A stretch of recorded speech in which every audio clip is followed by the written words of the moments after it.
Gaddar award దండోరా. Gaddar award అనగానే మనకు గుర్తొచ్చేది ఏంటంటే, పొడుస్తున్న పొద్దు మీద నడుస్తున్న కాలమా పోరు తెలంగాణమా. ఆయన ఇంకోటి ట్రూ ఇన్సిడెంట్ అండి. స్టార్టింగ్ షాట్ శివాన్ని వదులుతారు కదా, అది మన తమిళనాడులో జరిగినటువంటి ట్రూ ఇన్సిడెంట్. మీకు ఆ క్లిప్ తీసుకొని మరి ట్రీజర్ వదిలాడు. ట్రీజర్ అంటే ఆ ట్రీజర్ యాక్చువల్గా ఫస్ట్ అల్లు అర్జున్ సార్ చూడగానే గూస్ బంప్స్ వచ్చాయంట. అప్పుడు దండోరా అనే సినిమా ఒకటి వస్తుంది అనేది ఇంక అందరికి తెలిసింది. ఫస్ట్ అల్లు అర్జున్ సార్కి అందుకే థ్యాంక్స్ అండి. ఇప్పుడు అల్లు అర్జున్ గారు అంటే ఇంకా అల్లు అర్జున్ గారినే చూస్తుంటారు అనమాట. పక్కనున్న క్యారెక్టర్ని చూసి మళ్ళీ రికగ్నైజ్ రావాలంటే చాలా పెద్ద సినిమా కాబట్టి ఆ హీరో సినిమా అంటే ఫ్యాన్స్ అందులో పెద్ద ఇండస్ట్రీ హిట్ అవ్వడం. వన్లో ఒక 2 సీన్స్ చేశాను, 2లో అయితే ఫుల్ లెంత్ ఉంటాను. ఓన్లీ జాతర ఎపిసోడ్ తప్ప హీరో గారితో పాటే ఉంటాను మొత్తం. ఆ పోలీస్ స్టేషన్ సీన్లో జీతం లంచం సర్వీస్ 33,05,600 ఎక్కడ ఏ ఫీల్డ్లోకి వెళ్ళినా, నాట్ ఓన్లీ ఒక ఫీల్డ్ అని కాదు, ఏ ఫీల్డ్లోకి వెళ్ళినా ఇలా ఉంది నేను చూశాను అని చెప్పి డైరెక్టర్ గారు చెప్పారు. ఎస్, అది నిజమే. ఇప్పుడు డెబ్యూ డైరెక్టర్స్ని అయితే చాలా ఘోరంగా చేస్తారు పాపం. గట్టిగా నమ్ముతానండి. కర్మ विनाश सर्वनाश से जन्मा है ये नया युग. పెద్ద క్యారెక్టర్ కదా, ఆయన చేస్తారా చూసుకొని మరి ఆలోచించుకోండి. దీనికి వేరే వాళ్ళ దగ్గరికి వెళ్తే బాగుంటుంది. ఎందుకంటే ఆయన అంటే వాళ్ళకి కావాల్సిన మనిషిని అది దాని ముందు ఎంతో ఆబ్దామని చూసింటారు. అంటే మంచి క్యారెక్టర్స్ కొన్ని ఏమంటారంటే పెద్ద క్యారెక్టర్ అండి సార్, ₹1,00,000 అడుగుతున్నారు సార్ పర్ డేకి. ఏంటి సార్ ఒక సినిమా దండోరా కానీ ₹1,00,000? హాయ్ అన్న, హాయ్, ఎలా ఉన్నారు? First of all congrats, thank you. Gaddar award. So మొత్తానికి మీ మూవీ అంటే నాకు తెలిసి ఫస్ట్ వస్తుంది అనుకున్నాను గద్దర్ అవార్డ్కి, బట్ సెకండ్ ఫిల్మ్కి వచ్చింది. సో దండోరా. సో దండోరా గురించి సరదాగా మాట్లాడుకుందాం. అండ్ గద్దర్ అవార్డ్స్ అంటే చాలా ప్రెస్టీజియస్ అవార్డు, ఎందుకంటే ప్రతి ఒక్క సినిమాకి ఇలాంటి అవార్డు రావాలి మనకి అని. ఎందుకంటే ఒక రాష్ట్రం గుర్తించే సినిమా అవుతున్నందుకు చాలా గర్వంగా ఉంటుంది. First of all Gaddar award వచ్చింది, నిన్న ఒక ప్రెస్ మీట్ కూడా చేశారు. సో ఎలా అనిపిస్తుంది అన్న? గద్దర్ అవార్డు అనగానే మనకు గుర్తొచ్చేది ఏంటంటే, పొడుస్తున్న పొద్దు మీద నడుస్తున్న కాలమా పోరు తెలంగాణమా. గద్దర్ అన్న పాటతోటి అంటే ఒక చైతన్యం తీసుకొచ్చాడు తెలంగాణలో. అంటే మనకి ఏదైతే తెలంగాణ రాష్ట్రం సాధించుకున్నామో ఆ సాధనలో ఆయన భాగంగా చాలా అంటే రాసినటువంటి పాటలు ఏవైతే ఉన్నాయో చాలా చైతన్యం వచ్చి మన తెలంగాణ రావడానికి అయితే చాలా మనకు మంచి పొజిషన్ రావడానికి అయితే అంటే తెలంగాణ రాష్ట్రం సాధించుకోవడానికి గద్దర్ అన్న కూడా ఒక పాత్ర పోషించడం జరిగింది. అది కూడా చాలా కీలకమైన పాత్ర అనమాట. అంటే మనకి ఇప్పుడు చాలా మందికి ఏంటంటే ఏదైనా ఒక మెసేజ్ వెళ్ళాలనుకోండి, ఆ మెసేజ్ ఎలా వెళ్తుంది అంటే ఏదైనా మంచి చెప్పాలనుకున్నాం అనుకో, అంటే ఏదైనా మన దగ్గర నుండి అంటే కింది స్థాయిలో ఉన్న వాళ్ళు చెప్పాలనుకున్నారు అనుకోండి, పై స్థాయి వాళ్ళకి వెళ్ళాలంటే మామూలుగా చెప్తే వెళ్ళదు. అది ఒక పాట రూపంలో కానీ అండ్ ఇలాంటి ఏవైతే కవిత్వాలు ఉంటాయో కవిత్వాలు రాస్తారు కదా, కవితలు అట్లాంటి వాటి వల్ల మనకు ఈజీగా వెళ్ళిపోతుంది అనమాట, పబ్లిక్లోకి కూడా వెళ్ళిపోతుంది. సో మనం ఏదైతే పోరాటం చేస్తున్నామో ఆ పోరాటానికి ఈ పాటల ద్వారా పబ్లిక్ని అందరినీ కూడబెట్టుకొని ఒక స్థాయికి తీసుకొచ్చి తెలంగాణ రాష్ట్రం రావడానికి ఒక కీలక పాత్ర పోషించినటువంటి యుద్ధ నౌక అంటారు గద్దర్ అన్నని. సో అటువంటి గద్దర్ అవార్డ్స్ రావడం చాలా చాలా సంతోషించదగ్గ విషయం. ఎందుకంటే గద్దర్ అవార్డ్స్ అంటే తెలంగాణ ఇప్పుడు మన తెలంగాణ రాష్ట్రం చేపట్టినటువంటి Gaddar awards first last time ఇచ్చారు అండ్ ఇది సెకండ్ టర్మ్. ఇది సెకండ్ టర్మ్లోనే దండోరా మూవీకి 3 అవార్డ్స్ రావడం అనేది చాలా సూపర్. యాక్చువల్గా మేము బెస్ట్ మూవీ అవార్డు వస్తుంది అనుకున్నాము, కానీ సెకండ్ బెస్ట్ మూవీ అవార్డు వచ్చింది. And best supporting actor award and best music award వచ్చేసి మన మార్క్ రాబిన్ గారికి వచ్చింది. కానీ డైరెక్టర్కి రావాల్సినది అని శివాజీ గారు స్టేజ్ మీద అన్నారు కదా. సో అంటే డైరెక్టర్కి వస్తుందని ఎక్స్పెక్ట్ చేశారన్నా? అబ్సల్యూట్లీ అన్న, ఎందుకంటే డైరెక్టర్కి రావాలనుకున్నాం మేము అందరము. ఎందుకంటే ప్రతి పాత్రని అసలు ఆయన రాసినటువంటి రైటింగ్లో ఒక్కొక్క క్యారెక్టర్ మీరు చూశారు కదా సినిమా, చిన్న చిన్న క్యారెక్టర్స్ని కూడా చాలా ఇంపాక్ట్ తోటి డెప్త్గా అంటే ఆయన రాసినటువంటి డైలాగ్స్లో ప్రతి డైలాగ్ చాలా ఇంపాక్ట్ ఉంటుంది. అట్ ఏ టైం ఫుల్ ఎంటర్టైన్మెంట్గా తీసుకెళ్ళాడు. అంటే మన ఏదైతే ఎమోషన్ని ఆయన చూపిద్దాం అనుకున్నాడో, ఏదైతే మెయిన్ మెసేజ్ లాస్ట్లో చివరిలో ఇచ్చాడో, దానికోసం అని చెప్పేసి నవదీప్ అన్న ఉంటాడు. నవదీప్ అన్న క్యారెక్టర్ తోటి ఒక ఎంటర్టైన్మెంట్, ఊర్లో జరిగే సన్నివేశాలు అవన్నీ చాలా ఒక ఎంటర్టైన్మెంట్ అయితే ఏంటి నవరసాలు అంటారు కదా, నవరసాలన్నీ సినిమాలో కుదించాడు అనమాట. కుదించి 1 by 1 మనకు ఒక ఎమోషన్ ఉంటుంది, ఒక అంటే ఒక ఏమంటారు, ఒక కామెడీ ఉంటుంది, తర్వాత ఎంటర్టైన్మెంట్, అలా చెప్పుకుంటూ వెళ్తే ప్రతిదీ ఉందన్నమాట సినిమాలో. అంత మంచిగా ప్రతి ఒక్క క్యారెక్టర్ని అట్లా అంటే చెక్కడం అనేది మామూలు విషయం కాదు. అందుకని మేము అందరం అనుకున్నాం డైరెక్టర్ ఖచ్చితంగా వస్తుందని. అండ్ ఇటువంటి మెసేజ్ఫుల్ మూవీస్ మన తెలుగులో చాలా తక్కువ వస్తుంటాయి. అంటే తక్కువ అంటే ఇప్పుడిప్పుడు వస్తున్నాయి. ఇంతకుముందు అందరు అనేవాళ్ళు తమిళ్లో వస్తుంది, మలయాళంలో వస్తుంది, అక్కడ వస్తుంది. ఇప్పుడు మన తెలుగులో వచ్చింది, రావడం జరిగింది, అవార్డ్స్ కూడా కొట్టడం జరిగింది. సో మన సినిమాను కూడా మన ప్రభుత్వాలు గుర్తించడం జరిగింది. ఇంకా మేము అనుకుంటున్నాము డెఫినెట్గా నెక్స్ట్ ఇంకా చాలా ఫిల్మ్ అవార్డ్స్ ఉంటాయి. అందులో బెస్ట్ డైరెక్టర్ అవార్డు కానీ అండ్ ఇంకా బెస్ట్ మూవీ అవార్డ్స్ ఇంకా చాలా వస్తాయని ఆశిస్తున్నాను. And come to the movie, ఆ మూవీలో చూసుకుంటే మీది ఒక సీన్ నాకు చాలా బాగా నచ్చింది అనమాట. అంటే కులం కోసం, కుల పిచ్చి కోసం మీరు చేసే పోరాటమే కదా. సో అందులో అతన్ని చంపే క్యారెక్టర్ ఉంటుంది. అక్కడ మీరు వెళ్ళిపోయేటప్పుడు నేను ఆడి మీద ఉచ్చపోస్తా అంటారు. సో ఆ సీను అసలు మాకు చూసినప్పుడు అరే ఇంత చండాలంగా ఉన్నారండి మనుషులు, ఇలా కూడా ఉంటారా అనేటట్లు మాకు చూపించారు. ఆన్ సెట్ లో మీరు చేసేటప్పుడు కానీ ఆ డైరెక్టర్ గారు మీకు ఎక్స్ప్లెయిన్ చేసినప్పుడు కానీ ఎలా అనిపించింది అన్న సీన్? యాక్చువల్గా అది ఫస్ట్ వెళ్ళగానే ఫస్ట్ సీన్ అదే నాది. ఫస్ట్ సీన్ హీరో గారిని ఆపేసి నన్ను తోసేస్తాడు. వెళ్ళి దొర్లి కింద పడిపోయినా. అప్పుడు మొత్తం అన్ని దెబ్బలు తాకిలే, పక్కన అన్ని రాళ్ళు ఉన్నాయి. అంటే ఒక పొజిషన్లో వెళ్ళేది కొంచెం పక్కనకి వెళ్ళిపోయాయి అనమాట. ఆ సీన్ చాలా ఇంపార్టెంట్, ఆ రోజు తీసేయాలి. ఎందుకంటే అక్కడ లొకేషన్ ప్రాబ్లం అవన్నీ ఉన్నాయి, ప్లస్ ఇంకా బెడ్స్ అవన్నీ లేవన్నమాట. బెడ్స్ లేకుండా డైరెక్ట్గా వేసేసాను. డైరెక్ట్గా అంటే రాళ్ళు, చెరువు కట్ట అంటారు, ఆ చెరువు కట్ట నుంచి కింద పడిపోయిన తర్వాత నేను మామూలుగా ఆ సీన్ అది అనుకున్నాక తర్వాత చెప్పాడనమాట, నువ్వు మళ్ళీ పడతావు, మళ్ళీ వీళ్ళు చంపేసిన తర్వాత మళ్ళీ లేస్తావు, మళ్ళీ వచ్చి నీ క్యాస్ట్ పిచ్చి అనేది నువ్వు ఇక్కడ చూపించాలి. ఈ నా కొడుకు నన్ను కొట్టిండు అంటే అసలు వీళ్ళు ఇది నువ్వు అనేది అందులో నీ ఫేస్లో చూపించాలి అన్నాడు. సార్ ఏంటి ఫేస్లో చూపిస్తాం కరెక్టే, కానీ మరీ అది పోయడం అంటే ఏంటి అంటే, లేదు సార్ ఉంటుంది, ఖచ్చితంగా ఉంటుంది, అది నాకు ఇంపాక్ట్ అన్నాడు. అరే ఏంటి అనుకున్నా. అన్నాక తర్వాత షార్ట్ చూస్తే ఇక్కడనేమో శివాలయం టెంపుల్, ఇక్కడనేమో హిందువులు వర్ధిల్లాలి. చూశాక సార్ ఏంటి సార్ ఇది హిందువులు వర్ధిల్లాలని పెట్టారు, ఇక్కడ శివుడు మొత్తం హిందువులు ఉన్నారు, ఇక్కడ ఏంటి అంటే నాకు అప్పుడు ఎక్స్ప్లెయిన్ చేశాడు.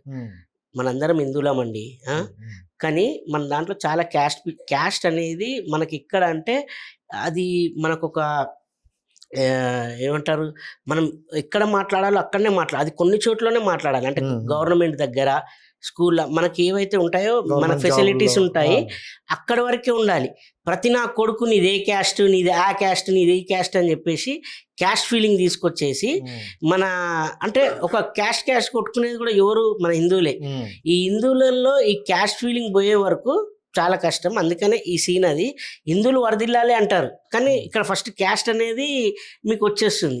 ఈ క్యాస్ట్ అనేది పోవాలి అంటే దానికోసమే నేను రాసుకున్నాను సార్ అని అప్పుడు ఎక్స్ప్లెయిన్ చేశాడు. ఓహో ఇంత డెప్త్ ఉందా అనుకున్నాను. సినిమా చూసినాక ఇంకా చాలా డెప్త్ ఉంది. సో ఆ సీన్ చేసినప్పుడు ఎలా అనిపించింది ఆ సిచ్యువేషన్? ఆ సిచ్యువేషన్ చేయగానే నాకు ఫస్ట్ గూస్ బంప్స్ వచ్చాయి సార్. ఇంకోటి కొంచెం భయం ఎన్ని టేక్లు అయ్యాయి? అది సింగిల్ టేక్లో అయిపోయింది. అది ఓకే, సింగిల్ టేక్లో వైట్ షాట్ సింగిల్ టేక్లో అయిపోయింది. తర్వాత క్లోజ్లో అవి తీసుకున్నారు. అసలు నేను కూడా షాక్. తర్వాత నేను వెంటనే అన్నా, సార్ ఇది సెన్సార్లో ప్రాబ్లం అవుతుంది అంటే, లేదు సార్ నాకు సినిమాకి ఇదే మెయిన్ ఇంపార్టెంట్ సార్ అన్నాడు. చూస్తే అది ఇంటర్వెల్ బ్యాంగ్ అంటే మాకు కరెక్ట్గా చెప్పారు ఇంటర్వెల్ బ్యాంగ్. ఆ ఇంటర్వెల్ బ్యాంగ్లో గూస్ బంప్స్ దండోరా దండోరా అని ఆ టైటిల్ సాంగ్ రావడం, అసలు నేనే షాక్ అయిపోయాను సినిమాలో. ఇంటర్వ్యూ బ్యాక్ సైడ్ వెనకాల కూర్చున్నారు, తిడుతున్నాను నన్ను, అరే ఆ బాడుకో ఇంటర్ అలా ఈ అబ్బా అది అంటే అంతలా ఫీల్ అయిపోయారు. అయిపోయిన తర్వాత ఇంటర్వ్యూలు అయ్యాక అందరు నన్ను చూసి నువ్వే కదా ఎట్లా చేస్తావు అని వాళ్ళు రియల్గా ఫీల్ అయిపోయి అంటున్నారు. లేదమ్మా సినిమా అది, సినిమా అంటే ఇట్లా అంటే ఇలాంటి సీన్స్ తీయడం వల్ల పబ్లిక్లో అవేర్నెస్ వస్తుంది. అంటే మనము ఎంత దిగజారిపోయాం, ఇప్పుడు 2026లో ఉన్నాం, మనము. ఇంకా 2026లో కూడా ఇటువంటివి జరుగుతున్నాయి. రోజు న్యూస్ పేపర్ చూస్తే లేదంటే టీవీ ఆన్ చేస్తే ఇటువంటి న్యూస్లు ఖచ్చితంగా వస్తూనే ఉంటాయి. అసలు ఎక్కడున్నా ఏంటి అసలు క్యాస్ట్ అనేది ఒక కాన్ఫిడెన్షియల్, అది ఓన్లీ ప్రభుత్వం దగ్గర ఉద్యోగాల దగ్గర అట్లాంటి దగ్గర చెప్పాలి. ప్రతి నా కొడుకు నీది ఏ క్యాస్ట్ అంటే నువ్వు ఏం చూస్తున్నావురా, అసలు ఏంటి నీది ఏం ప్రాబ్లం, ఎక్కడ ఏ ఫీల్డ్లోకి వెళ్ళినా, నాట్ ఓన్లీ ఒక ఫీల్డ్ అని కాదు, ఏ ఫీల్డ్లోకి వెళ్ళినా ఇలా ఉంది నేను చూశాను అని చెప్పి డైరెక్టర్ గారు చెప్పారు. ఎస్, అది నిజమే. నేను కూడా చాలా దగ్గర గమనించాం మనం. ఫస్ట్ కొంచెం పరిచయం కాగానే మీది ఏంటండి ఏ క్యాస్ట్ అనేది అదా, అది వెంటనే అసలు ఎందుకు వాడు అడుగుతాడు, ఎందుకు వాడు ఫీల్ అవుతాడు, అందులో ఫీలింగ్స్ ఎందుకు, అసలు నీకు దాని ద్వారా దొరికేది ఏంటి, అది నాకు చాలా బాగా నచ్చింది. అండ్ ఏదైతే సినిమాకి లాస్ట్ 10 minutes ఉందో ఆ శ్మశాన వాటిక కాన్సెప్ట్, ఏంటి సార్ ఎక్కడెక్కడ టచ్ చేస్తున్నారు మీరు అనుకున్నాను. ఒక లవ్ స్టోరీ తీసుకొచ్చి ఒక క్యాష్ని టచ్ చేసి చివరికి ఒక ఊర్లో ఏదైతే శ్మశాన వాటిక కావాలనేది, అంటే క్యాస్ట్ పిచ్చిల వల్ల మీది అక్కడ ఉంటుంది మీది ఇక్కడ ఉంటుంది అనేసి ఎవరిదాళ్ళు పెట్టుకుంటారు కదా, లేదు అని వాళ్ళు ఆమె మా నాన్న ఇచ్చింది నేను రాసి ఇచ్చేస్తున్నాను అంటాడు కదా, అది చాలా బాగా నచ్చింది నాకు. ఓకే, సో మొత్తానికి అంటే సినిమా అంతా కూడా జనాలకి చాలా బాగా నచ్చింది. ఎందుకంటే మీరు ఇందాక అన్నట్టు ఒక లవ్ స్టోరీ, ఒక క్యాస్ట్, అండ్ అంటే ఒక గ్రామానికి శ్మశానం లేకపోతే ఇప్పటికి కూడా శ్మశానం లేని గ్రామాలు చాలా ఉన్నాయని చెప్పారు. ఆయన ఇంకోటి ట్రూ ఇన్సిడెంట్ అండి, స్టార్టింగ్ షాట్ శవాన్ని వదులుతారు కదా, అది మన తమిళనాడులో జరిగినటువంటి ట్రూ ఇన్సిడెంట్. మీకు ఆ క్లిప్ తీసుకొని మరి ట్రీజర్ వదిలాడు.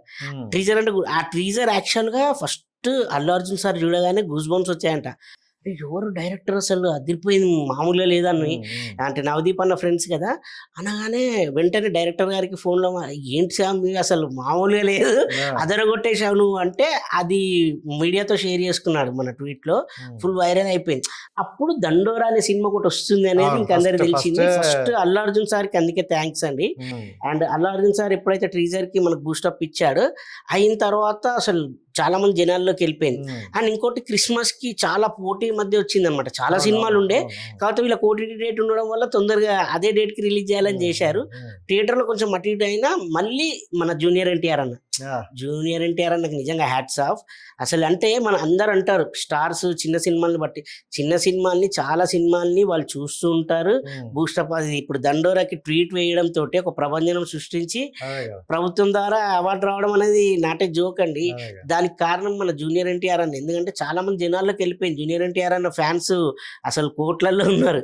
వాళ్ళందరూ చూసి అసలు వాళ్ళు కూడా ప్రతిరోజు ట్వీట్ చేయడం ఎంత అద్భుతంగా ఉందంటే, ఐఏఎస్ ఐపీఎస్ ప్రభుత్వోద్యోగులు టీచర్స్ ప్రతి ఒక్కరు చూసి అసలు ఏంటి, నన్నే కాదు ఎవరినైనా, అరే ఈ సినిమాలో చేసిన వాళ్ళందరినీ ఎవరే ఆ డైరెక్టర్, అసలు ఏంది అసలు ఇంత అంటే ఇంత మెసేజ్ఫుల్ మూవీ తీశాడు, అది కూడా మంచి కమర్షియల్ ఎంటర్టైన్మెంట్, మళ్ళీ ఎక్కడ బోర్ రాదు, మళ్ళీ గ్రిప్పింగ్ ఉంటుంది. మళ్ళీ ప్రతి ఒక్క క్యారెక్టర్, శివాజీ అన్న క్యారెక్టర్, మన నందు అన్న క్యారెక్టర్, విష్ణు ఆయన అయితే ఆల్రౌండర్, ఒక ఫాదర్గా ఉంటాడు, ఒక సన్గా ఉంటాడు, ఒక అన్ని అసలు హస్బెండ్గా ఏంటి, అసలు అట్లా ఒక క్యారెక్టర్ని అట్లా డిజైన్ చేయడం అనేది నిజంగా అది రైటర్స్ అండ్ ఇంకోటి ఏంటంటే డైరెక్టర్ హ్యాట్సాప్ ఎందుకు చెప్పాలంటే, స్టార్టింగ్ చిన్న పిల్లాడి సీన్ తో స్టార్ట్ చేసి ఎండింగ్ అదే పిల్లాడిని పెద్ద, అది ఒక ప్రతి ఒక్క, నేను కూడా అదే అనుకున్నాను, ఏంటి నవదీప్ అన్న ఓన్లీ ఎంటర్టైన్మెంట్ అనుకుంటే, మళ్ళీ నవదీప్ అన్నకు లాస్ట్ లో చాలా మంచి క్యారెక్టర్ అది వెళ్ళి అసలు రివీల్ చేసేసరికి షాక్. అసలు ఆ పిల్లోడే నవదీప్ అన్ననా,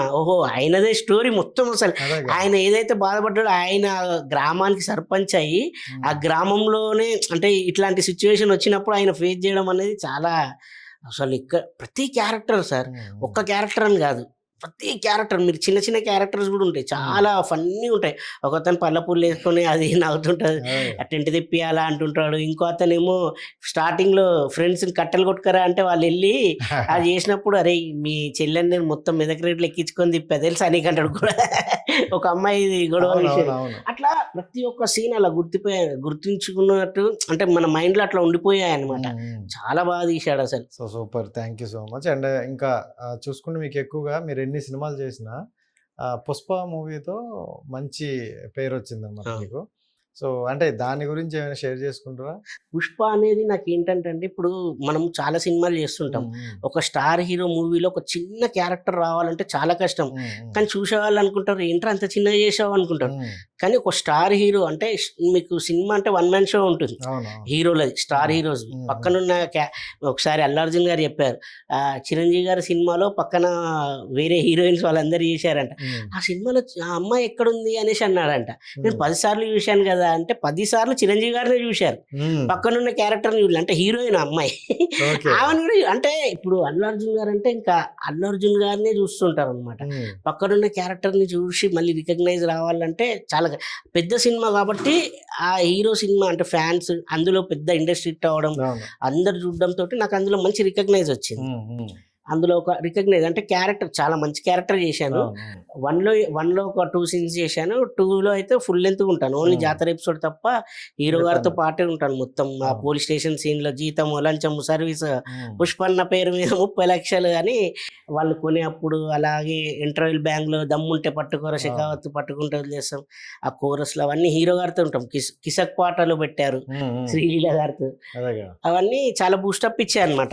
దాని ద్వారానే ఇప్పుడు ఏంటంటే ఇట్లాంటి మూవీస్లలో అంటే ఇది ఆల్రెడీ ఫస్టే ఒప్పుకున్నాను దండోరా అనేది, పుష్పని చూసి రాయలేదంట సార్, కానీ అలాంటి ఇప్పుడు అదొక రికగ్నైజ్ అయితే ఇది ఒక మంచి క్యారెక్టర్, అరే వీడు డిఫరెంట్గా కూడా చేయగలుగుతాడే అంటే నన్ను చూడడానికి కామెడీ అనుకుంటారు లేకపోతే ఏదో, కానీ ఇప్పుడు నాకు చాలా డిఫరెంట్ క్యారెక్టర్ ఇవ్వడం జరిగింది. పడుతున్నాయి. అండ్ మీ ఫేస్ ఎక్స్ప్రెషన్స్ కూడా బాబు మోహన్ గారి లాగా ఆ ఎక్స్ప్రెషన్ లా ఉంటాయని చాలా మంది అన్నారు. ఏమైనా విన్నారా ఈ టాపిక్ ఎప్పుడైనా? చెప్పారు కొందరు, కొందరు అంటూ ఉంటారు మీరు కొంచెం బాబు మోహన్ గారు లాగా ఉన్నారు, కొందరేమో సుమన్ శెట్టి అన్న లాగా ఉన్నారు అంటారు. అలా కొంచెం అప్పుడప్పుడు పోలికలు అంటుంటారు. కానీ ఇప్పుడు బాబు మోహన్ సార్తో కూడా నేను ఈమ సుబ్బమ్మ అని ఒక మూవీ చేస్తున్నాను, ఫుల్ లెంత్ క్యారెక్టర్, ఆల్మోస్ట్ ఇంకా అయిపోవడానికి వచ్చింది. అందరితో చేశాను, సుమన్ శెట్టి అన్నతో కూడా నరుడా డో నరుడా అనే ఒక మూవీ చేశాను. అందరితో ఆల్రెడీ మన బ్రహ్మానందం గారితో మొన్న రీసెంట్గా ఎన్రిచ్ వాటర్ బాటిల్ అని యాడ్ ఫిలిం చేశాను, ప్రతి ఒక్కరితో చేశానండి. ఇప్పుడు ప్రెజెంట్ సరస్వతి మూవీలో కూడా ఉన్నాను. ప్రెజెంట్ సరస్వతి మూవీలో వచ్చేసి ప్రకాష్ రాజ్ గారు, రావు రమేష్ గారు అండ్ హీరోయిన్ కాంబినేషన్ చాలా మంచి క్యారెక్టర్ చేశాను అందులో కూడా. సో అంటే మీది ఫస్ట్ మూవీ యాక్చువల్లీ దృశ్యం కదా? సో దృశ్యంతో ఎంటర్ అయ్యారు. సో అప్పటి వరకు ఇండస్ట్రీ మీద మీ పోరాటం ఉందా లేకపోతే సడన్ గా వచ్చిందా ఈ అవకాశం? పోరాటం అంటూ నాకు యాక్చువల్ గా ఇట్లా రావాలి అని నాకు ఇంట్రెస్ట్ లేదండి. కాకపోతే నేను చిన్నప్పటి నుంచి ఏంటంటే స్కూల్లో కాలేజీలో ఏదైనా ప్రోగ్రామ్ జరిగితే చేసేవాడిని అనమాట. నాకు స్టేజ్ ఫియర్ లేదు, నాకు ఏది ఇచ్చినా చేసేసేవాడిని, అలా వేషాలు వేసేవాడిని. మా ఫ్రెండ్స్ కి చాలా ఇంట్రెస్ట్ ఉండే, అరే ట్రై చేస్తాను అది ఇది అని. నాది ఎంబీఏ అయిపోతుంది, ఇంకా ఎంబీఏ ఫస్ట్ ఇయర్ అయిపోయింది, అలా ఉన్నాము. సమ్మర్ హాలిడేస్ వస్తాయి కదా, ఆ టైంలో మా ఫ్రెండ్ ఒకడు ట్రై చేస్తున్నాడు అనమాట గట్టిగా. సో వాడు ఎంబడే వెళ్ళాను నేను మామూలుగా ఆడిషన్ కానీ చూద్దామని చెప్పేసి వెళ్తే వాళ్ళు ఏం చేశారు, మీరు కూడా యాక్టర్ అంటే అవునండి అంటే ఆడిషన్ ఇవ్వండి అన్నారు. ఏమి ఇవ్వాలంటే ఇట్లా హోటల్లో పనుడి క్యారెక్టర్ ఉంది, టీలు ఇవ్వడము అదేనంటే ఓకే అని చెప్పేసి రఘు అనే క్యారెక్టర్ ఉంటుంది దృశ్యంలో బాబాయ్ హోటల్, ఆ టీలు ఇవ్వడము ఆ గొడవ కూడా అవుతుంది, మీరు డబ్బులు ఇవ్వట్లేదని బాబాయ్ మాకు జీతాలు ఇవ్వట్లేదు డబ్బులు ఇవ్వండి అని చెప్పి రవి కాళీ ఉంటాడు కదా కానిస్టేబుల్, అతన్ని అంటే అప్పుడే వాళ్ళిద్దరు గొడవ అవుతుంది. వెంకటేష్ గారు వచ్చి ఏంట్రా ఆడు నా గల్ల పట్టుకుంటారు, ఏంట్రా వాడి మీద ప్రతాపం అది ఇదని. ఇంకా అలా అందులో ఫస్ట్ సినిమాలోనే వెంకటేష్ బాబు వాళ్ళతో పడ్డం అనేది కూడా చాలా అదృష్టం. అండ్ దట్టు సురేష్ ప్రొడక్షన్, ఒక మంచి ప్రొడక్షన్ ద్వారా నేను ఇంట్రడ్యూస్ అవ్వడం చాలా హ్యాపీ అనిపించింది. సో ఎక్స్పెక్ట్ చేయరు అలాగా, అందుకే చాలా సంవత్సరాల నుండి తెలిసి ఈ కృష్ణానగర్ చుట్టూ తిరిగిన వాళ్ళకి కూడా ఏదో చిన్న చిన్న క్యారెక్టర్లు వస్తుంటాయి తప్ప అంత పెద్ద క్యారెక్టర్లు ఎప్పుడు పడలేదు. సో ఫస్ట్ క్యారెక్టరే మీకు గాడ్ గిఫ్ట్ అండి, గాడ్ గిఫ్ట్ అనుకుంటున్నాను. ఎందుకంటే నాకు యాక్చువల్గా ఇండస్ట్రీ అనేది ఇంట్రెస్ట్ లేదు, నేను మంచి చదువుకొని ఎంబీఏ అయిపోగానే మంచి జాబ్ చేసుకొని ఆల్రెడీ నాకు జాబ్ కూడా వచ్చింది సినిమా చేయగానే. కొన్ని రోజులు ఒక 6 months అలా వెళ్ళా, తర్వాత ఆఫర్స్ వరుస పెట్టి వస్తున్నాయి, ఇంకా అవ్వట్లేదు. చాలా మంది అరే ఆఫర్స్ వస్తున్నాయి కదా చేసుకో, అన్ని మంచి పెద్ద పెద్ద మూవీస్ వస్తున్నాయి, మంచి క్యారెక్టర్స్ వస్తున్నాయి. చాలామంది మీరు అన్నట్టు చాలామంది సంవత్సరాల కొద్ది వెయిట్ చేస్తుంటారు, తిరుగుతూ ఉంటారు.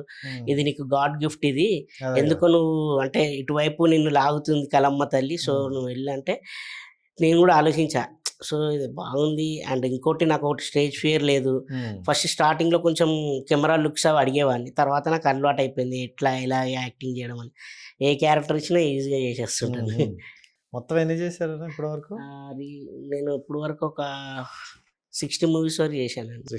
అంటే 60 moviesలో ఒక 40 movies ఏమో 2-3 scenes 3 scenes 4 scenes అలా చేశాను. ఫుల్ లెంత్ క్యారెక్టర్స్ వచ్చేసి ఒక 20 movies చేశాను. అండ్ స్టార్టింగ్లో మీకు వచ్చినన్ని బిగ్ ఫిలిమ్స్ అన్నారు కాబట్టి, సో బిగ్ ఫిలిమ్స్ వచ్చేటప్పుడు మనకు ఒకటి ఉంటుంది, అరే సినిమాలో కనిపించాలి, మనకి ఎక్కడైనా రోల్ కనిపించాలని. అవును. బట్ కొన్ని సీన్స్ లో కట్ అయిపోతాం, అవును. కట్ చేసేస్తారు, ఉమ్. అది కొన్ని కారణాల వల్ల. అవును. సో అలా కట్ అయిపోయిన సినిమాలు ఏమైనా జరిగాయి ఉన్నాయా? చాలా సినిమాలు అలా. ఆ, అప్పుడు అలా నేను అదే షాక్ అయ్యేవాడిని. ఇదేంటి క్యారెక్టర్ చేశాను, థియేటర్కి వెళ్ళి చూస్తే లేదు. కట్ అయిపోయేది. ఓకే. అరే ఇదేంటి కట్ అయిపోయింది అనుకునేవాడిని. ఉమ్. అలా చాలా జరిగాయి. ఇంకా తర్వాత ఓహో అంటే అందుకే నేను దాని తర్వాత కాన్సన్ట్రేషన్ ఏంటంటే ఫుల్ లెంత్ క్యారెక్టర్స్ పైన పడ్డా. ఉమ్, ఉమ్, ఈ 1 సీన్ 2 సీన్స్ చేస్తే అవి ఎడిటింగ్లో ఎగిరిపోయాయి. ఉమ్, ఉమ్, 1 2 సీన్స్ చేస్తే అదే ఒక మంచి క్యారెక్టర్ ఉండి చేసామనుకో, ఉమ్, ఉమ్. ఒక 2 3 సీన్లు ఎడిటింగ్లో ఎగిరిపోయిన 2 సీన్లు అయినా ఉంటాయి కదా అవును, అనేది. అవును, అప్పుడు కొంచెం మంచి క్యారెక్టర్స్ ఉమ్. చూస్ చేసుకుని కొంచెం గ్యాప్ తీసుకున్నాను. ఉమ్. ఇప్పుడు భలే మంచి రోజు అని పడింది సుధీర్ బాబు గారికి. ఆ. సాయి కుమార్ గారికి కూడా ఉంటుంది సినిమా మొత్తం. అది 1 డేలో అయిపోతుంది థియేటర్లో. ఉమ్, ఉమ్, అప్పుడు దాని తర్వాత భలే మంచి రోజు, తర్వాత బ్రాండ్ బాబు, ఉమ్. తేజ గారి దగ్గర నేనే రాజు నేనే మంత్రిలో ఒక 2 3 సీన్స్ చేశా. ఓకే. సుల్తాన్ బజార్ ఎమ్మెల్యే అని చెప్పేసి ఇంట్రడ్యూస్ చేస్తాను. అందులో ఎమ్మెల్యేలు అందరినీ హీరో గారు ఎమ్మెల్యేలు చేస్తారు అవును, ఆయన అవును. ఫాలోవర్స్ని, అందులో ఉంటాను. సో ఆయనకు బాగా నచ్చింది అందులో చూసుకుంటూ ఇతను ఏదో బాగా చేస్తున్నాను. సీతాలో ఫుల్ లెంత్ క్యారెక్టర్ ఇచ్చాడు. ఓకే. నేను మహేష్ ఇద్దరం ఉంటాము. యాక్చువల్ స్టోరీ కూడా మా పైనే ఉంటుంది అది. ఉమ్, ఉమ్, ఆ ఉమ్. గుడిసెలు అన్ని మేము వేసుకొని ఉంటే హీరోయిన్ వచ్చి ఇది నా పేరు సీత గీత అని చెప్పి ఈ గుడిసెలు ఈ ల్యాండ్ నాది అని చెప్పేసి అంటే, అప్పుడు ఏంటి రుబాబ్ చేస్తున్నారు, మీ కోర్టు ఏమైనా నోటీసులు ఇచ్చిందా, మీరు నోటీసులు ఇవ్వకుండా అన్ని గూల్ చేస్తున్నారు అది అని చెప్పి ఏడ్చుకుంటూ. అందులో ఫుల్ లెంత్ ఉంటుంది, కామెడీ ఉంటుంది. అని మళ్ళీ తర్వాత ఆమెను సేవ్ చేస్తాము. అది మంచి ఫుల్ లెంత్ పడింది సినిమా. ఓకే. అలా 1 by 1 ఇంకా చేసుకుంటూ వచ్చాను. పెద్ద మూవీ పుష్పతో మంచి రికగ్నైజ్ వచ్చింది. పుష్ప తర్వాత ఇంకా అంతే. మారిపోయారు పుష్పరాజ్. పుష్ప సురేష్ అంటారు, ఆ. ఒక్కొక్కరిలో ఒక్కొక్కలా అంటుంటారు. అదే కదా, అందరూ మాక్సిమం పుష్ప సురేష్ అని అంటారు. అవును.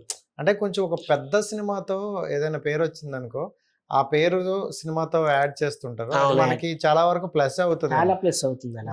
సలార్ తర్వాత చాలా మంది పేర్లు అవును. మార్చుకున్నారు. సో అప్పుడు స్టార్టింగ్ లో చిత్రం సీన్ అన్న చిత్రం చేశాడు కాబట్టి చిత్రం. చిత్రం సీన్ అనే ఉంది ఇంకా ఇప్పటికి. దిల్ రమేష్ గారు, రమేష్ దిల్ గారు. దిల్ రాజు దిల్ గారే, రాజు గారు, రాజు గారే దిల్ రాజు రాజు గారే గారే మార్చేశారు. అలా చాలా మంది ఉన్నారు. సో అంటే అలాంటి కట్ అయిపోయినప్పుడు, సీన్స్ కట్ అయినప్పుడు మనకి కొంచెం బాధ అనిపిస్తుంది కదన్నా, అయ్యో Definitely ఉండాలి కదా. అనిపిస్తుంది. అంటే మనం ఎన్ని రోజులు కష్టం అది. ఎందుకంటే shooting- మనము ఇప్పుడు షూటింగ్ అనేది మీకు చాలా మంది ఏమనుకుంటారు, ఒక 3 గంటల సినిమా ఉంటుంది ఎగ్జాంపుల్, ఆ. చూసి బాగాలేదురా ఏముందిరా సినిమా అంటారు. కానీ అది అందరి జీవితాలు. ఒక వ్యక్తి అంటే ఒక ప్రొడక్షన్ బాయ్ అని 24 క్రాఫ్ట్స్ పొద్దున్నే 4ంటికి లేచి సెట్కి వెళ్ళి 6ంటికి స్టార్ట్ అయితే మళ్ళీ రాత్రి ఎప్పుడు ప్యాకప్ అయిద్దో తెలియదు. ఒక్కోసారి 12 అలా మళ్ళీ మార్నింగ్ మళ్ళీ వెళ్ళాలి షూట్స్కి. అలా కంటిన్యూస్గా అంటే నిద్ర లేకుండా, అసలు ఆరోగ్యం సరిగ్గా లేకుండా, ఫుడ్ సరిగ్గా లేకుండా అలా షూట్లు చేసుకుంటూ, అంటే కొన్ని అవుట్డోర్స్ వెళ్ళినప్పుడు మనకు వాతావరణం పడక చాలా కష్టాలు ఉంటాయి. అవన్నీ చేసుకొని వచ్చి సినిమా రిలీజ్ అయిన తర్వాత యాజ్ యాక్టర్గా సినిమా చూస్తే లేకపోతే చాలా బాధ అనిపిస్తుంది. చాలా జరిగాయి, ఇలా జరుగుతుంటాయి. సరే, ఇంకా జరిగినాయి అంటే నెక్స్ట్ వచ్చే మూవీస్ లో అడుగుతారా, ఉంటదన్నా సీను కట్ చేసేస్తారా? ఇప్పుడు నేను అంటే అప్పట్లో కొంచెం ఉండే, ఇప్పుడు ఇంకా అడగట్లేదు. ఎందుకంటే మనకు పేరు వచ్చేసింది కాబట్టి కొంచెం వాళ్ళు ఏంటంటే నాకు ఇంపాక్ట్ఫుల్ ఉంటేనే.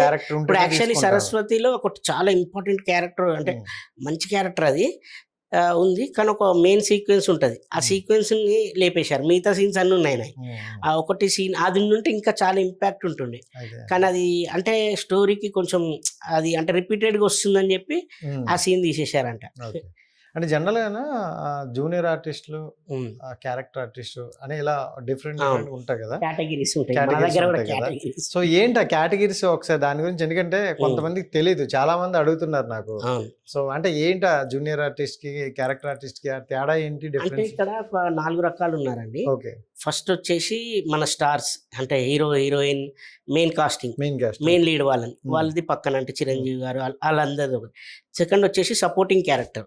సపోర్టింగ్ అంటే ఇప్పుడు కామెడియన్స్, మేము కొంచెం విలన్ లాంటి వాళ్ళు, అలా అంటే క్యారెక్టర్ ఉంటుంది, అది మెయిన్ క్యారెక్టర్, సపోర్టింగ్ క్యారెక్టర్ అంటారు. అది అయిపోయిన తర్వాత కంపెనీ ఆర్టిస్టులు అంటారు. కంపెనీ ఆర్టిస్టులు అంటే కనిపిస్తుంటారు, ఉంటే ఒక డైలాగ్ ఉంటుంది, లేదంటే ఫ్రేమ్లో ఉంటారు వాళ్ళని కంపెనీ. 3 అయిపోయాయి. 4వది జూనియర్ ఆర్టిస్ట్. జూనియర్ ఆర్టిస్ట్ అంటే ఏంటంటే బ్యాక్గ్రౌండ్లో మనకు జనాలు అలా తిరుగుతున్నప్పుడు, మనకు చాలా జనాలు ఉన్నప్పుడు, కోర్టులో జనాలు కూర్చొని ఉండడము, లేకపోతే రోడ్ల పైన ఫైట్ అవుతున్నప్పుడు చూస్తుండడం, అలా జూనియర్ ఆర్టిస్ట్ అనమాట. ఇలా 4 కేటగిరీస్ ఉంటాయి ఆర్టిస్టులలో. సో అంటే ఇప్పుడు జూనియర్ ఆర్టిస్ట్ వాళ్ళది డైలీ వర్క్ ఉంటుంది వాళ్ళకి, అంటే చాలా సినిమాలు జరుగుతుంటాయి, బ్యాక్గ్రౌండ్లో వెళ్ళి వాళ్ళు చేయొచ్చు. అండ్ కంపెనీ ఆర్టిస్టులకు కూడా ఆల్మోస్ట్ కొన్ని దొరుకుతుంటాయి. ఇక్కడ మెయిన్ సపోర్టింగ్ యాక్టర్స్కే పెద్ద ప్రాబ్లం, ఎందుకంటే పైన ఈ మెయిన్ క్యారెక్టర్స్ ఉన్నారు కదా స్టార్స్, కాబట్టి వాళ్ళకి ఎలాగో రెమ్యునేషన్ అవన్నీ చాలా గట్టిగా ఉంటాయి. వాళ్ళు ఒక్క సినిమా చేస్తే మళ్ళీ నెక్స్ట్ సినిమా వరకు చాలా. ఇక్కడ మాలాంటి సపోర్టింగ్ క్యారెక్టర్ యాక్టర్స్కి ఏమైందంటే మనకి ఈ సినిమా చేసాం, నెక్స్ట్ సినిమా ఏది ఉంటుందో ఉండదో తెలియదు. ఇంకోటి ఏదైనా ఫ్లాప్ అరే వాడు అందులో ఉండి ఇందులో తీసుకోదని కొందరు సెన్స్ ఉంటుంది, అలా కూడా ఉంటాయి, కొన్ని జరుగుతుంటాయి అలా. అలా చాలా మంది ఒక సినిమా ఫ్లాప్ అయితే అందులో ఉన్న పర్సన్స్ ని నెక్స్ట్ సినిమాకి తీసుకోకూడదని అంటారు, కొందరు ఉంటారు. ఇక్కడ ఎలా ఉంటుంది అంటే అండి సార్, నెగిటివిటీ ప్రొపగండా అనేది ఎక్కువ ఉంటుంది. ఇప్పుడు సరదాగా ఇప్పుడు మనం ఒక షూట్కి వెళ్తాం, వాడికి ఏముంటుందో తెలియదు కొందరికి, వాడికి ఏదో రాదు, వాడు ఇలా వీడు ఇలా అన్ని నెగిటివిటీ చేస్తుంటాడు. ఎగ్జాంపుల్ నేను సపోర్టింగ్ క్యారెక్టర్ చేస్తుంటాను, నేను మంచి ఫ్లోలో వెళ్తున్నాను, నాకు చాలా సినిమాలు వస్తున్నాయి. అప్పుడు వేరే సినిమాలో ఏదో వచ్చింది, వాడు ఒకడు ఉంటాడు అంటే ఒక్కడని చాలా మంది ఉంటారు ఇలా నెగిటివిటీ. వాళ్ళే లేదు సార్ సురేష్ గారు 50,000 తీసుకుంటున్నారు, 50,000కి రానంటున్నారు. అసలు నేను ఎప్పుడన్నాను రా పర్ డే. ఇది నేను చాలా దగ్గర విన్నా, మీ దగ్గరే కాదు కొంతమంది ఆర్టిస్టుల దగ్గర. ఏదైనా ఇప్పుడు బిగ్ బాస్ నుండి వెళ్ళొచ్చినా లేకపోతే ఒక 2 సినిమాలు హిట్ అయిన తర్వాత ఏం జరుగుతుందన్నా, ఏంటి స్టోరీస్ ఏమైనా మంచిగా వస్తాయి అంటే వస్తాయి, కానీ ఎవరు ఇంతకైతే చెయ్యరంట, 10 లక్షలు అడుగుతున్నారట, 20 లక్షలు అడుగుతున్నారట అని ఒక టాక్ వస్తుంది. ఎవరన్నా అంటే అది ఎవరు అలా దాన్ని లైన్ చేస్తారు? ఎందుకో సార్ ఈ ఫీల్డ్ అని కాదు, వేరే ఫీల్డ్లలో కూడా ఉంటాయి. అంటే ఈ ఫీల్డ్ లో కొద్దిగా, కానీ మన ఫీల్డ్ లో మనకు డైరెక్టర్ అనుకుంటాడు నాకు ఇలా మీసం సురేష్ గారు కావాలండి అంటారు. మీసం సురేష్ గారి క్యారెక్టర్ ఉంది, ఈ క్యారెక్టర్ ఆయన చేస్తే బాగుంటది అని చెప్పి చెప్తారు. చెప్పినప్పుడు మేనేజర్ గారు కాల్ చేస్తారు. కొందరు మేనేజర్ గారు కాల్ చేసినప్పుడు మనం ఏంటో ఎక్కడనే ఉంటాం, సార్ ఏంటి సార్ అదేనంటే ఇలా అని చెప్తాం. చెప్పినప్పుడు వాళ్ళు మేనేజర్స్ ఏంటంటే వాళ్ళకి చెప్పిన సార్ ఒకటి ఉంది అనుకో, కొన్ని 2-3 యాడ్ చేస్తారన్న, సార్ ఆయన చాలా బిజీగా ఉందంట, లేదంటే వాళ్ళకి తెలిసిన వాళ్ళు ఈ మధ్య కాస్టింగ్ కోఆర్డినేటర్స్ ఎక్కువైపోయారు. ఈ కోఆర్డినేటర్స్ వ్యవస్థ వల్ల చాలా మందికి దెబ్బ పడుతుంది, మెయిన్ ముఖ్యంగా సపోర్టింగ్ యాక్టర్స్కి. ఏమవుతుందంటే ఈ కోఆర్డినేటర్స్కి వాళ్ళకి కొంచెం కమిషన్ బేస్డ్ ఉంటుంది, అది అందరికీ తెలుసు, కమిషన్ తీసుకుంటుంటారు వాళ్ళు. కొందరు ఉంటారనమాట అందులో, కొందరు డైరెక్షన్ డిపార్ట్మెంట్ వాళ్ళు ఏంటంటే డైరెక్షన్ డిపార్ట్మెంట్ ఇప్పుడు వీళ్ళని పిలిచామనుకో, వాడు కంటిన్యూటీ మళ్ళీ ఏమైనా అయిందనుకో ప్రాబ్లం, అదే కోఆర్డినేటర్ చెప్పామనుకో సచ్చినట్టు వాడు తీసుకురావాలి, పెట్టాలి, ఏమైనా అయితే వాళ్ళని తిట్టవచ్చు అని చెప్పేసి వాళ్ళది అలా ఉంటుంది అనమాట. ఆ కోవలో కొన్ని చాలా మిస్టేక్ జరుగుతుంది. అంటే వాళ్ళకు వచ్చే డబ్బుల కోసము లేదంటే ఏదో చేయడానికి పక్కన అంటే ఒక వ్యక్తిత్వాన్ని వీళ్ళు ప్రొపగండా చేస్తారు. పలానా వ్యక్తి టైంకి రాలేదు, రెమ్యునేషన్ సార్ 1,00,000 రూపాయలు అడుగుతున్నారు సార్ పర్ డేకి. ఏంటి సార్ ఒక సినిమా దండోరా కానీ 1,00,000 రూపాయలా, అమ్మ బాబోయ్ ఏ వద్దు సార్, మనకు తెలిసిన వాడు ఉన్నాడు తక్కువ చేస్తాడు అంటారు. అంటే వాళ్ళకి కావాల్సిన మనిషిని పెట్టుకోవడం. అది ఇప్పుడు ఇంకోటి ఏమైపోయిందంటే అండి, అనొద్దు, కొందరు ఏంటంటే బేసిక్ గా చాలా మంది యాక్టర్స్ కాదు, ఇప్పుడు మనకు ఆశ అనేది ఉంటుంది కదా, ఆశతో వస్తారనమాట. ఆశ అనేది అవకాశం అనేది కరెక్ట్ కాదు. అవకాశం ఇచ్చేది ఏంటంటే మనకు టాలెంటెడ్ ఆ క్యారెక్టర్ ఎవరైతే యాప్ట్ అవుతారో వాళ్ళకి ఇవ్వాలి. ఆశతో వచ్చే వాళ్ళు ఫ్రెండ్షిప్, రే మనడేరా, రే బావ మనడే, బాగా పెట్టే ఏముంది భలే చేస్తాడు అంటాడు. వాడి వల్ల ఏమైతుంది, తీసుకుంటారు, టేక్స్ ఎక్కువ పడతాయి. అక్కడ ప్రొడ్యూసర్ ప్రాబ్లం ఏంటంటే మనకు టైం ఎక్కువ అయిపోతుంటుంది, ఆ ఎక్స్ప్రెషన్ తెలియదు, ఏం తెలియదు. ఇంకా ఒక సినిమాలో అలా కనిపించి ఒక డైలాగ్ చెప్పారనుకో, వాళ్ళకి కూడా ఇంకా ఆశ పుట్టేస్తుంది, అరే నేను కనిపించాను పవన్ కళ్యాణ్ గారితో డైలాగ్ చెప్పా, నేను కూడా యాక్టర్నే అని చెప్పేసి వచ్చేస్తారు అనమాట. అది కూడా ఒక పెద్ద ప్రాబ్లం ఏంటంటే ఇక్కడ ఎక్కువ సర్కిల్స్ ఉండడం వల్ల సర్కిల్స్ లో ఉన్న వాళ్ళని ఎక్కువ తీసుకుంటుంటారు. వాళ్ళు బేసిక్ నాలెడ్జ్ కూడా ఉండదు. అంటే కెమెరా సెన్స్ ఎలాగా, అసలు ఇప్పుడు మనకు ఇప్పుడు చాలా మంది షార్ట్ ఫిలిమ్స్ చేస్తుంటారండి. షార్ట్ ఫిలిమ్స్ కి సినిమాలకి చాలా తేడా ఉంటుంది. షార్ట్ ఫిలిమ్స్ అంటే ఇలా మన ఒక చిన్న లైట్ వేసేసుకొని క్రూ ఒక 5-6 మెంబర్స్ ఒక 4 చేసేసుకోవచ్చు. సినిమా దగ్గరకు వచ్చేసరికి ఒకసారి 100 మంది ఉంటారు, నువ్వు డైలాగ్ చెప్పంటారు. అప్పుడు అతను రాగానే అతనికి షవరింగ్ వచ్చేస్తుంటది, భయపడుతుంటాడు, ఏం చెప్పాలి, సారీ సార్ ఎన్ని సారీలు అని చెప్తావు. అక్కడ కెమెరామెన్ వాళ్ళందరూ కోపం వస్తుంటుంది, అండ్ టెక్నీషియన్స్కి వాళ్ళందరికీ మళ్ళీ లైట్లు అన్నీ సెట్ చేసుకోవాలి కదండి ఒక్కసారి పోతే. అలా చాలా ప్రొడక్షన్ కాస్ట్ కూడా ఇట్లా అంటే కొన్ని క్యారెక్టర్స్ వల్ల కూడా పెరిగిపోతుంటాయి. కాకపోతే చాలా మంది ఏంటంటే తెలిసిన వాళ్ళు వాళ్ళని వీళ్ళని అంటే కొంచెం వాళ్ళకి ఈ గిఫ్ట్లు ఈ మధ్య కొంచెం గిఫ్ట్లు ఇచ్చే వాళ్ళు ఉంటారు, కొంచెం ఇప్పుడు జాబ్ చేస్తుంటారండి మీరు ఎగ్జాంపుల్ మీకు ఒక 3 లక్షలు వస్తాయి నెలకి.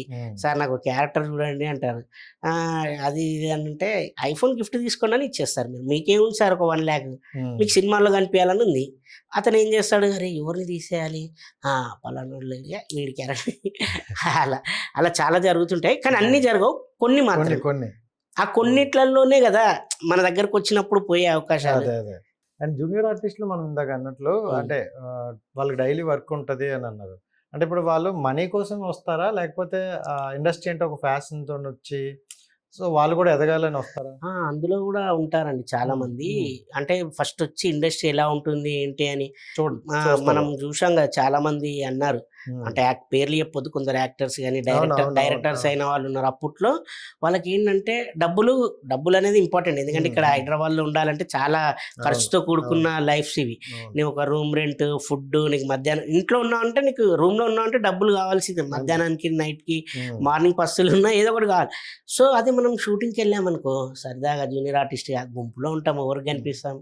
అలా కొందరేమో అంటే డైరెక్షన్ మీద ప్యాషన్ అలా ఉండి వాళ్ళకి ఏం తెలియకుండా ఒకసారి చూద్దాం, సెట్ చూద్దాం ఎలా ఉంటుంది ఏంటి అని చెప్పేసి అలా వస్తుంటారు. అండ్ ఫుడ్ కూడా గడిచిపోతుంటుంది, సరదాగా ఉంటుంది. చూస్తే మనకు కూడా ఒక ఐడియా వస్తుంది కదా అసలు పెద్ద సినిమాలు ఎలా చేస్తారని అలా ఉంటుంది.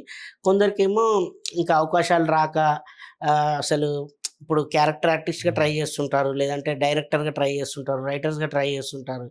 వాళ్ళకి కొంచెం డబ్బులు కావాలి, వేరే చేయలేము. అదే సినిమాకి వెళ్తే వాళ్ళు ఇలా చేస్తారు ఏంటని అబ్జర్వేషన్ చేయొచ్చు, అండ్ మనకు డబ్బులు వచ్చేస్తాయి ఈవినింగ్ కానీ ఏదో ఖర్చులకు వస్తాయి అని అలా కొందరు వెళ్తారు. అది కొందరే ఉంటారు. మిగతాదంతా జూనియర్ ఆర్టిస్ట్గా వెళ్ళే వాళ్ళు చాలా మంది ఉన్నారండి. మనకు బాహుబలి సినిమా వచ్చిన తర్వాత నుంచి మన ఇండస్ట్రీ చాలా ఎక్స్ప్లోర్ అయిపోయింది.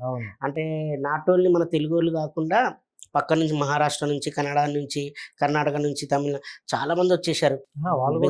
కలకత్తా నుంచి చాలా మంది ఇక్కడ ఉండిపోయారు. అంటే వాళ్ళకి ఇక్కడ వర్క్ దొరుకుతుంది, చాలా వర్క్ దొరుకుతుంది కాబట్టి వాళ్ళు చేసుకుంటున్నారు జూనియర్ ఆర్టిస్టులు. అందుకే మీరు చూడండి కొన్ని అంటే వేలాది మంది ఉన్నప్పుడు అందులో డిఫరెంట్ గా చాలా మంది కనిపిస్తుంటారు.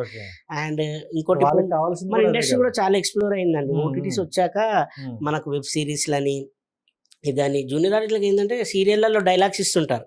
కొందరు సీరియల్లో చేస్తున్నప్పుడు వాళ్ళకి మంచి డైలాగ్స్ అవి ఇస్తుంటారు. సో సీరియల్స్ కూడా ఏదో ఒక అవకాశం అనేది దొరుకుతుంది మన టాలీవుడ్లో. ఇప్పుడు టాలీవుడ్ అనేది చాలా పెద్ద ఇండస్ట్రీ మనకి. బాలీవుడ్ అంటే బాలీవుడ్ వాళ్ళు కూడా ఇక్కడ వచ్చి చేస్తున్నారంటే మామూలు విషయం.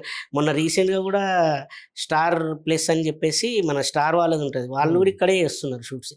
హిందీ యాక్టర్స్ హిందీ డైలాగ్స్ చెప్పేవాళ్ళు ఉంటే కావాలని చెప్పేసి వాళ్ళని తీసుకొని కూడా చేశారు అలా. సూపర్ అయితే. సో అంటే ఎక్కువగా మనకి జరుగుతుంది ఏంటంటే మీలాంటి ఆర్టిస్టులకి కొంచెం అంటే పడితే కొంచెం మంచి మంచి ప్రాజెక్టులు పడుతున్నాయి ఉంటాయి, కానీ ఎవడో ఆపలేడు. ఒక చెయ్యి, 2 చేయిలు, 10 చేయిలు పెడతావు, ఎన్నిసార్లు అన్నా ఆపుతావు చెప్పు. ఇప్పుడు ఎన్నో ఆపుతుంటారు. ఇప్పుడు దండోరా వచ్చింది, దండోరా దాన్ని మంచి రికగ్నైజ్ వచ్చింది. దాని ముందు ఎంతో ఆపుదామని చూసింటారు. అంటే మంచి క్యారెక్టర్స్. కొన్ని ఏమంటారంటే పెద్ద క్యారెక్టర్ అండి, పెద్ద క్యారెక్టర్ కదా ఆయన చేస్తారా, చూసుకొని మరి ఆలోచించుకోండి, దీనికి వేరే వాళ్ళ దగ్గరికి వెళ్తే బాగుంటుంది. ఎందుకంటే ఆయన అంటే అది అలా కూడా వస్తాయి కొన్ని. అంటే పాయింట్ ఆఫ్ కూడా మారిపోతుంది. డైరెక్టర్ని డైవర్ట్ చేస్తారు. డెబ్యూ డైరెక్టర్స్ ఉన్నారనుకో, డెబ్యూ డైరెక్టర్స్ అయితే చాలా ఘోరంగా చేస్తారు పాపం కొత్త డైరెక్టర్. ఎందుకంటే కొత్త డైరెక్టర్ కదా, నీకు ఏం తెలుసు, మళ్ళీ ఒకవేళ వాళ్ళు చెప్పింది వినకపోయామనుకో, ఏమైనా అయిందనుకో, మేము చెప్పాం కదా, చెప్తే కూడా వినకుండా మీరు ఆయన పెట్టుకున్నారు. ఇప్పుడు చూడు సినిమా దొబ్బింది, టైం దొబ్బింది, ఏదో ఒకటి చెప్తారు. సో అందుకే డెబ్యూ డైరెక్టర్స్ చాలా మంది పాపం భయపడి ఇట్లా చెప్పే వాళ్ళ మాటలు విని వాళ్ళు యాక్చువల్గా అదే పెద్ద మిస్ఫైర్ అవుతుంది. ఎవరైతే డైరెక్టర్స్, రైటర్స్ ఏదైతే అనుకుంటారో అదే తీయాలి, అండ్ ఎవరైతే కావాలనుకున్నారో వాళ్ళతోనే తీయాలి. కానీ వీళ్ళు ఏమైపోతారంటే వాళ్ళు భయపడిపోతారు. ఎందుకు మళ్ళీ యాక్టర్ని. ఇప్పుడు ఈ డైరెక్టర్ గారు ఉన్నారండి, నిజంగా హ్యాట్స్ ఆఫ్ మురళీకాంత్ సార్కి. ఎందుకంటే ఆ క్యారెక్టర్ చాలా పెద్ద యాక్టర్కి ఇవ్వచ్చు. నేను చేసిన క్యారెక్టర్, ఆ ఇంటర్వెల్, బ్యాంగ్, ఇంపాక్ట్ అవన్నీ. కానీ ఆయన నన్నే బిలీవ్ చేశాడు. నన్ను బిలీవ్ చేసి నా మీద రాసుకోవడం, నాకు అంత మంచి పాత్ర ఇవ్వడం అనేది అది కరెక్ట్ అనమాట. అంటే అలా కాకుండా చాలా మంది ఏం చేస్తారంటే, ఓ లేదు ఈ క్యారెక్టర్కి ఆ యాక్టర్ అయితే బాగుంటుంది, డబ్బులు ఖర్చు పెట్టి ఇచ్చేస్తుంటారు. బడ్జెట్ సార్ ఎందుకు సార్, మనం ఆయన తెచ్చుకుందాం, బాగుంటది, మార్కెట్ ఉంది, అలా అవి కొన్ని మిస్ఫైర్. ఇలాంటి చాలా మాటలు విన్నారు కదన్నా మీరు. ఆ జనరల్ గా చూసుకుంటే ఇప్పుడు సక్సెస్ వచ్చేసిన తర్వాత అరే ఇంకో ఫ్లోలో ఉన్నారు. ఆ ఫ్లో ఉన్న తర్వాత ఒకసారి ఇలాంటి ఆపాలని కానీ ఆపే వాళ్ళని కానీ చూస్తే ఆటోమేటిక్ మనకు కోపం వస్తుంది. బట్ ఆ టైం ఎలా ఉంటుందంటే పర్టికులర్గా చాలా స్ట్రగుల్స్ ఫేస్ చేస్తాం. ఉమ్. అరే ఎందుకురా నా మీద ఇంత కక్ష కట్టినారు, నా మీద ఉమ్. పడి ఆడుతున్నారు. సో అలా అప్పుడు ఏమనిపించింది అన్న మీకు, ఆ పెద్ద ఇండస్ట్రీ ఎందుకు మనకి, మళ్ళీ చదువుకున్నాం కదా అని? అలా అనిపిస్తుంది అప్పుడప్పుడు. మధ్యలో గ్యాప్ వచ్చినప్పుడు ఇలా ఒక వచ్చి వెళ్తుంటాయి అవకాశాలు. సరే రాలేదంటే ఏమని అనుకోవచ్చు, వచ్చి సడన్గా నాకు ఎల్లుండి షూట్ అని చెప్తారు, అంతా మనం అంతా రెడీ అయిన తర్వాత సడన్ క్యాన్సిల్ అవుతుంది. సరే క్యాన్సిల్ అయిందేమో అనుకుంటే లేదు, వేరే వాడు చేశాడు ఆ క్యారెక్టర్. తర్వాత చూస్తే నాకు ఏదైతే చెప్తారో అది మనం స్క్రీన్ పైన చూసిన ఓహో ఇతను చేశాడా, లేదంటే మనకు 2-3 డేస్లో తెలిసిపోతుంది. అరే పలానా ఫ్రెండ్ చెప్తాడు, అరే ఈ సినిమా చేసామంటే అవును ఎప్పుడు జరిగింది అంటే వేరే అతను చేశాడు క్యారెక్టర్, చాలా తక్కువకి వచ్చాడు, వాళ్ళ బావమరిది కో డైరెక్టర్ గారు బావమరిది, లేకపోతే ఎవరో అలా చుట్టాలి ఇలా చుట్టాలి అది చెప్పేస్తారు. ఆ సినిమాలు చూస్తే ఆ క్యారెక్టర్స్ అసలు ఇంపాక్ట్ ఉండే ఏముండే, ఏదో చేశారంటే చేశారు అన్నట్టుగా ఉంటాయి.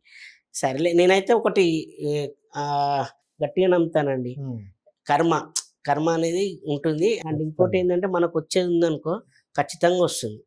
మనకు కొంచెం బాధ అనిపించినా ఆ క్షణానికి తర్వాత మనకు వచ్చేది ఉంది రాసి ఉందంటే ఖచ్చితంగా వస్తున్నాయి కూడా. సో టైం పట్టుద్ది అంత కొంచెం. ఎంత ఆపినా నిన్ను ఎంతమంది అని ఆపుతారు చెప్పండి, ఎవరో ఒకరు వస్తారు. ఇప్పుడు మన ఇండస్ట్రీ చాలా ఎక్స్ప్లోర్ అయింది, కొత్త కొత్త దర్శకులు వస్తున్నారు, మంచి మంచి టాలెంటెడ్. ఇప్పుడు చూడండి అన్ని సినిమాలు, దండోరా, రాజు వెడ్స్ రాంబాయ్, అతని స్థాయిలు, అతను కూడా చాలా కింది స్థాయి నుంచి వచ్చాడు. ఆయనకు best director award, best movie, అసలు ఎన్ని అవార్డులు వచ్చాయి. ఆయన ఏమన్నాడంటే అప్పుడు ట్రైలర్ లాంచ్ టైంలో, నేను ఈ సినిమా కానీ ఆడకపోతే నేను మరి ఇంకా సినిమాలు చేయను, వెళ్ళిపోతాను కూడా అన్నాడు. సో అలాంటి వ్యక్తిని ఇండస్ట్రీ నిలబెట్టింది. అవును, ఇప్పుడు నిలబడిన సినిమాలన్నీ అవేనండి. ప్రీ వెడ్డింగ్ షో కూడా, చిన్న సినిమాలు అన్ని మంచి సినిమాలకి అసలు మన ఇండస్ట్రీ అనేది ఇప్పుడు ఎట్లా అవుతుందంటే అలాంటి సినిమాలు చూసి ఇన్స్పిరేషన్ తీసుకొని చాలా మంది వస్తుంటారు అనమాట. నిజంగా అలా రావడంతో ఏమవుతుందంటే ఇంకా మంచి మంచి సినిమాలు వస్తాయి. సో అన్న నువ్వు అంటే చాలా సినిమాలు చేసావు కదా, నువ్వు బాగా కంఫర్టబుల్ గా హ్యాపీగా ఎంజాయ్ చేసిన హీరో అంటే ఎవరు చెప్తావు? నేను హీరో అంటే నేను లైక్ ఇప్పుడు నేను ఏంటంటే మన అల్లు అర్జున్ సార్తో చేశాను, అండ్ పెద్ద హీరోలు వెంకటేష్ బాబు గారితో చేశాను. ఎవరైనా సెట్లో చాలా బాగుంటారండి. అక్కడ వరకే మనం అంటే ఇప్పుడు మనం తర్వాత అంటే వాళ్ళ ఫ్యామిలీ వాళ్ళ పర్సనల్ వర్క్స్ ఉంటాయి, అక్కడ మాత్రం మనతోటి చాలా మంచిగా ఉంటారు, అడుగుతారు, మాట్లాడతారు మన గురించి, ఏంటి ఏం సినిమాలు చేస్తున్నావు, బాగా చేస్తున్నావు. ఏదైనా సీన్ కాంబినేషన్లో చేసామనుకోండి, అరే చాలా బాగా చేస్తున్నావు అంటారు. అల్లు అర్జున్ గారు కూడా ఒకటి నాది కుడి ఎడమైతే, ఆయన వెబ్ సిరీస్ చూసి నాకు వచ్చి అప్రిషియేషన్ చేశారు సెట్లో, చాలా బాగా చేసావు అబ్బా, చాలా బాగుంది అని. అంటే అంత పెద్ద స్టార్స్ మన చూడడం, వాళ్ళ టైం తీసుకోవడం. ఎందుకంటే అండి స్టార్స్ వదిలేండి, ఇప్పుడు మేము కూడా సపోర్టింగ్ యాక్టర్స్ ఉన్నా కూడా మాకే ఒకసారి టైం దొరకదు సినిమాలు కంటిన్యూస్గా చేస్తున్నప్పుడు. చిన్న సినిమాలు అందులో చిన్న వెబ్ సిరీస్లు అట్లాంటివి చూసి మనల్ని అప్రిషియేషన్ చేయడం అంటే మామూలు విషయం కాదు. అలా చాలామంది హీరోలు వాళ్ళందరూ చాలా బాగా మాట్లాడతారు సెట్లో ఉన్నప్పుడు. హీరోయిన్స్ కూడా కాజల్ అగర్వాల్ తోటి సీతాలు అయితే ఫుల్ క్లోజ్గా ఉండగలం. అలాగే మన గుడ్ లక్ షకీలో కీర్తి సురేష్ గారితో మంచి ర్యాప్ ఉండేది. అండ్ ఆది పినిశెట్టి అన్న అయితే అసలు చాలా క్లోజ్, లంబు జంబు అనుకుంటూ నన్ను లంచ్ టైంకి ఆయన క్యారీ వ్యాన్లో తీసుకెళ్ళి కూర్చోబెట్టి తినిపించేవాడు. నాతో కూర్చో అంటుండే. చాలా అసలు ఆది పినిశెట్టి అన్నతో క్లోజ్నెస్ ఉన్నంత ఎవరితో లేను నేను. చాలా అసలు నేను షాక్. ప్రతిరోజు ఏదన్నా ఒకరోజు తీసుకెళ్తారు, ప్రతిరోజు లమ్ముదా అని చెప్పేసి బ్రేక్ ఇవ్వగానే నన్ను తీసుకెళ్ళి లంచ్ చేసేసి కూర్చున్న తర్వాత అలా సరదాగా మాట్లాడుకుంటుండేవాళ్ళు. మళ్ళీ షార్ట్ రెడీ అంటే వెళ్ళిపోయాడు ఆయనతో. అలా చాలా మంది ఉన్నారు. ద బెస్ట్ అంటే ఇంకా ఆది పినిశెట్టి అన్న. రైట్ అన్న, అంటే జనరల్గా నువ్వు చాలా సినిమాలు చేసావు, ఓకే, బట్ సినిమాల గురించి అడగను కానీ నీ ఫస్ట్ రెమ్యునేషన్ అండ్ ఇప్పుడు నీ రెమ్యునేషన్ ఎంత? నా ఫస్ట్ రెమ్యునేషన్ బెస్ట్ రెమ్యునేషన్ వచ్చిందండి. నేనే షాక్ అయ్యా, ఎందుకంటే దృశ్యం పెద్ద. నేను ఒకటి చెప్తాను నేనండి. నేను యాక్చువల్గా నాకు ఫస్ట్ జాబ్ వచ్చింది. జాబ్లో శాలరీ ఉంటుంది కదా, ఆ శాలరీ కంటే డబ్బులు ఇచ్చారు. జస్ట్ 10 days కూడా 7 days చేశా అంతే దృశ్యం. అంటే 7 days షూట్ చేశా. 7 daysలో నాకు అంటే కేరళకి వెళ్ళాము, కేరళలో చేసాము. అందులో నాకు షూట్ జరిగింది 4 days, 3 days కూర్చొని ఉన్నాను. నేను షాక్ అయ్యా, ఇంత రెమ్యునేషన్ వచ్చింది ఏంటి అని. ఇదేదో బాగుంది. మెయిన్ రెమ్యునేషన్ చూసే నేను కొంచెం అట్రాక్ట్ అయ్యాను అనమాట. అంటే మనం MBA చేసి ఇక్కడ జాబ్ చేస్తే ఇంత తక్కువ వస్తుంది, ఇక్కడ అమౌంట్ చాలా బాగా వస్తుంది కదా అని చెప్పి కొంచెం అట్రాక్ట్ అయ్యాను. తర్వాత నాకు మూవీస్ అంటే ఇలాగే తెలిసిన వాళ్ళు ఉంటారు కదా, అక్కడ చేస్తున్నప్పుడే నన్ను చాలా మంది నంబర్ తీసుకునేవాళ్ళు.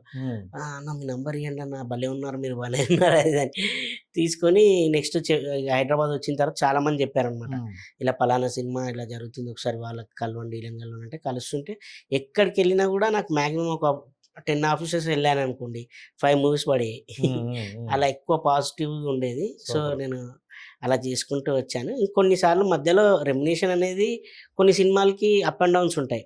ఇప్పుడు కొన్ని సినిమాలు ఉంటాయి, ఇప్పుడు మీరున్నారు ఎగ్జాంపుల్ రాజేష్ గారు, మీరు చాలా తక్కువ బడ్జెట్ ప్లస్ చాలా కష్టంతోటి మీరు ఏదో అంటే మీ ఓన్ మనీ అవును. చాలా ఫైనాన్షియల్గా తెచ్చుకొని రిక్వెస్ట్ చేస్తారు. అప్పుడు సార్ మీ క్యారెక్టర్ నచ్చింది అనుకోండి, చేసేస్తాను. సార్ మీ క్యారెక్టర్ చాలా మంచిది, కొంచెం తక్కువ అమౌంట్ అండి, చూడండి నేను అని వాళ్ళు చెప్పేస్తారనమాట అప్పుడే.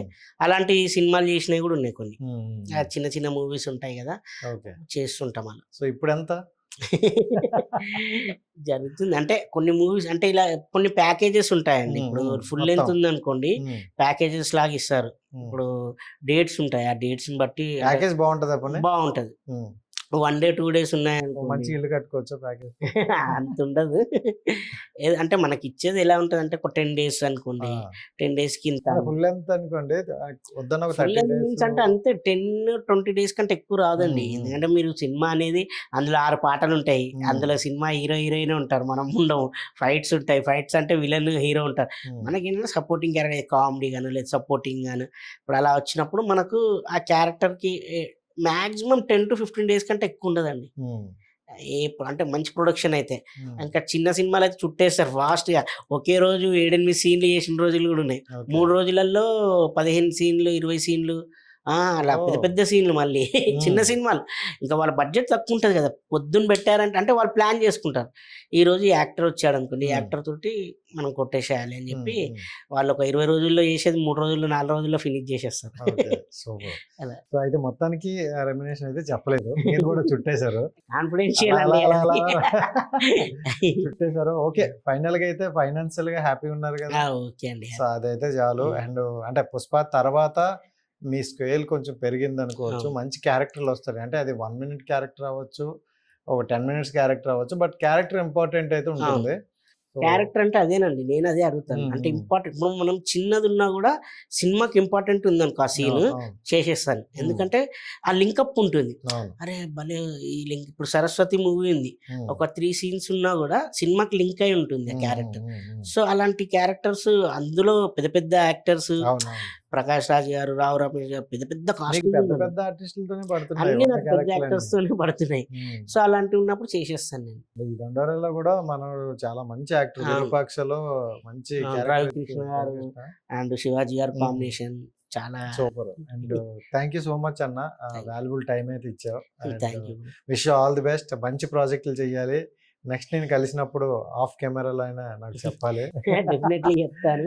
So thank you so much అన్న. థ్యాంక్ యూ, మీకు కూడా థ్యాంక్ యూ సో మచ్. చాలా మంచి, అంటే ఇలాగే ఇంకా పెద్ద పెద్ద ఇంటర్వ్యూస్ పోడ్కాస్ట్ చేయాలి, సారీ, ఇంకా చాలా మంచి స్థాయికి ఎదగాలని కోరుకుంటున్నాను. Wish you all the best మీ ఛానల్కి. Thank you so much.